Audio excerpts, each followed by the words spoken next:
So the first thing we're going to cover is the grip. You're basically going to do a loose close grip over the fan.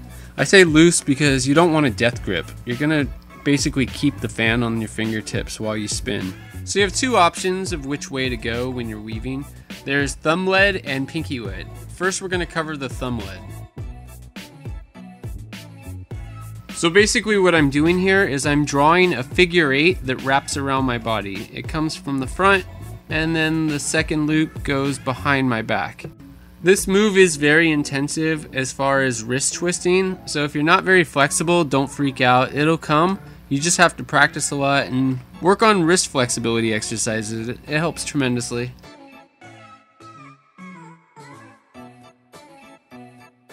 Now we're going to do pinky lead. This way is a little bit harder as it's more intensive on your wrist.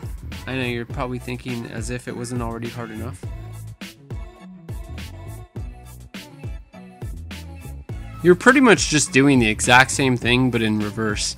Although it does feel a little awkward at first when you do it.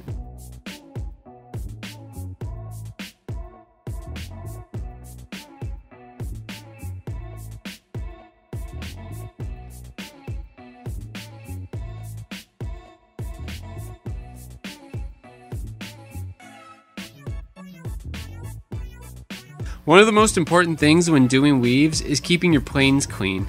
This means keeping the fan as close to your body as you can. To do this, just pretend that you're in a box and the walls are only a foot in front and behind you. A good practice tip is to actually stand in front of a wall and practice. It forces you to keep the fan close to yourself, which helps you work on keeping your planes clean. Once you get the hang of weaving at your hip on your arm's natural side, practice weaving on your other hip on the other side of your body, or on your shoulder on the other side of your body. Once you got the hang of doing the weaves, you can practice the different times and directions. There are 4 possible combinations of times and directions you can go in.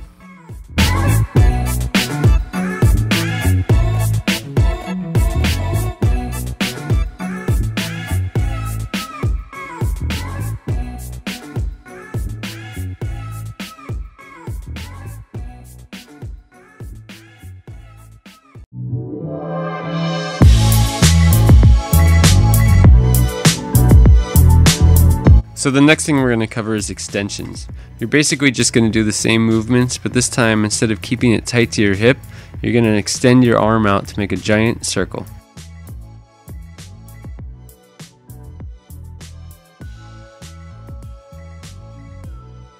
When you combine 2 different weaves on one side of the body, it creates what is called the 2-beat weave.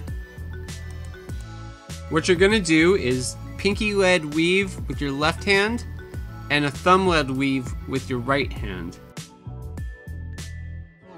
When you put them together, it creates this awesome effect of a giant spiraling O. An important note I'd like to make here is that it's very important to keep the fans close to your body like you did with the regular weaves. Even if the fan behind you is breaking out, like mine is, looking kind of sloppy, it's still within the 1-foot box. Another important note I'd like to make is that this move is meant to be done on the sides of your body, as in you turn your hips into it and make sure the flats of the fan are facing the audience. It's a very common mistake that people will spin directly in front of them, and when they do that, the illusion of the giant spiraling O is lost because the audience can no longer see that. So make sure the flats of the fans are facing the audience. That about wraps it up.